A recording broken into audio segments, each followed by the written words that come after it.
Hola, shalom, bendiciones. Y seguimos estudiando la palabra de Dios, que es lo más importante en nuestra vida, que es lo principal que debemos de hacer. Dice la palabra que no solo de pan vivirá el hombre, sino de toda palabra que sale de la boca de Dios. ¿Qué quiere decir eso? Que no solamente nos tenemos que preocupar porque qué vamos a comer, cómo vamos a mantener a nuestros hijos, qué les vamos a dar de comida. Lo más importante es darle el verdadero alimento, lo que alimenta nuestro espíritu. Y por eso seguimos estudiando la palabra de Dios y estamos estudiando los reyes. Ya vamos en el tercer rey del pueblo de Dios. El primero fue Saúl, el segundo fue David y estamos con el rey Salomón. El rey Salomón, lo principal de su reinado fue la edificación del templo. Ya se había edificado un templo allá en el desierto cuando salieron de Egipto, pero ahora había que edificar un templo, ya no en cortinas, sino un templo establecido, y esto le correspondió a Salomón. El rey David quiso hacer el templo. Ahí en Primera de Crónicas 28:6, Yahweh le dijo a David, porque David tenía toda la intención de hacer un templo, y le dijo, no, tú sigue con este templo provisional. Y David hizo grandes cosas, acomodó porteros y estableció la alabanza y muchas cosas, pero en definitivo le dijo, no lo vas a hacer tú. Lo va a edificar un hijo tuyo, es el que va a edificar el templo. El templo es el símbolo del reinado de Dios. Cuando salieron de Egipto, que Dios les mandó a construir aquel templo, aquel lugar, aquellas cortinas que le llamaban el Mishkan, era porque Dios le dijo, ¿sabes qué? Yo quiero vivir en medio de ustedes. El templo es la representación de que Dios está en medio de nosotros.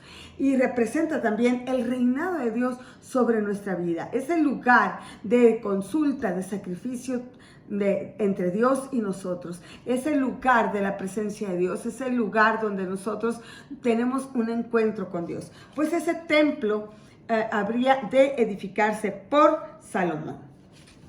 Así que ¿dónde se va a edificar el templo? Segunda de Crónicas 3:1 dijo, edifica el templo. ¿En dónde? En el monte Moriah. ¿Cuál era el monte Moriah?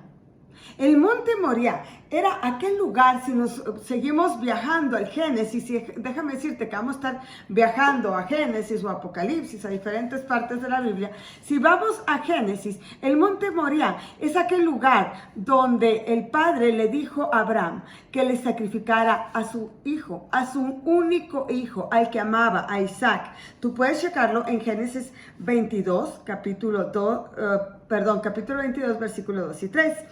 Y en ese lugar es donde sube Abraham para sacrificar a su hijo Isaac. Pero Dios, cuando ya está a punto de hacer el sacrificio por obediencia al Padre, por obediencia a Dios, Dios provee un cordero. Dios le dice, ¿sabes qué? No extiendas tu mano contra tu hijo, porque yo voy a proveer un cordero. Provee el cordero para el sacrificio. Y es en ese mismo lugar donde se va a establecer el templo, en ese monte Moriah, porque es el lugar donde Dios, donde tenemos ese recordatorio, donde tenemos esa unión, esa intimidad con el Padre, de que Él ha proveído un cordero. Y si ahora viajamos a este tiempo, Él ha proveído un cordero puro y sin mancha, para que nosotros no fuéramos sacrificados, para que nosotros no viviéramos las consecuencias del pecado, sino ese cordero que es Yeshua. En ese monte Moriah, las faldas de ese monte Moriah, es donde fue crucificado Yeshua, nuestro Jesucristo.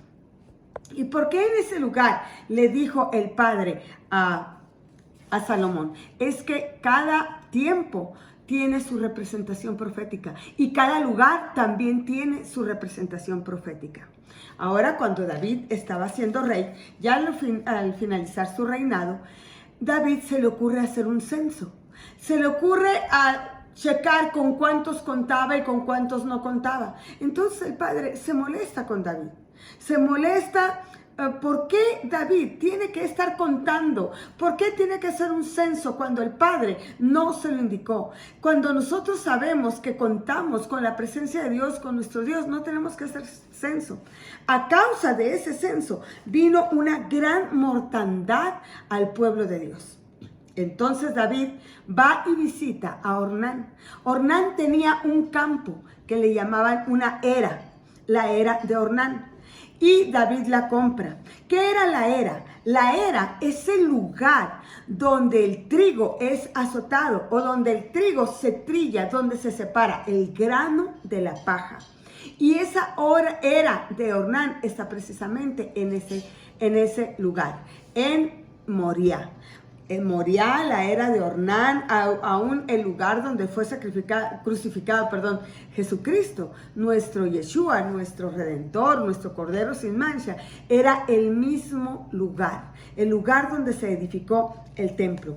Cuando David fue a comprarle a Ornán la era, le dijo Ornán, yo te la puedo regalar, rey.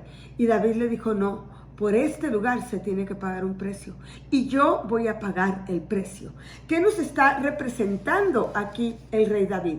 Que por tener el lugar del sacrificio se paga un precio y Yeshua pagó el precio completo. Si David no paga el precio, Yeshua tampoco hubiera pagado el precio completo. Él tendría que ser ese acto profético. Quiero recapitular. Dios le ordena a Salomón que edifica el templo. ¿Dónde?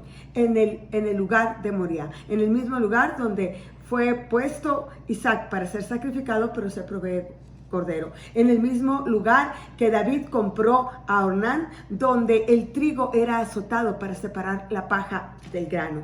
En el mismo lugar donde Yeshua fue crucificado para que nosotros tengamos redención. Y cuando David compró esa era de Ornán y él hizo sacrificio, ¿sabes qué pasó? La mortandad que se había dado a causa del pecado cesó. Cuando Yeshua se dio por nosotros, la mortandad espiritual a causa del pecado cesó también. Así que Moriah es el lugar de la misericordia, el lugar donde Dios muestra el acceso a la gracia por medio de un sustituto. Ahora hemos aprendido que Salomón había de edificar un templo, pero en un lugar específico dado por Dios, en el monte Moriah. ¿Sale? Sigamos aprendiendo. Shalom.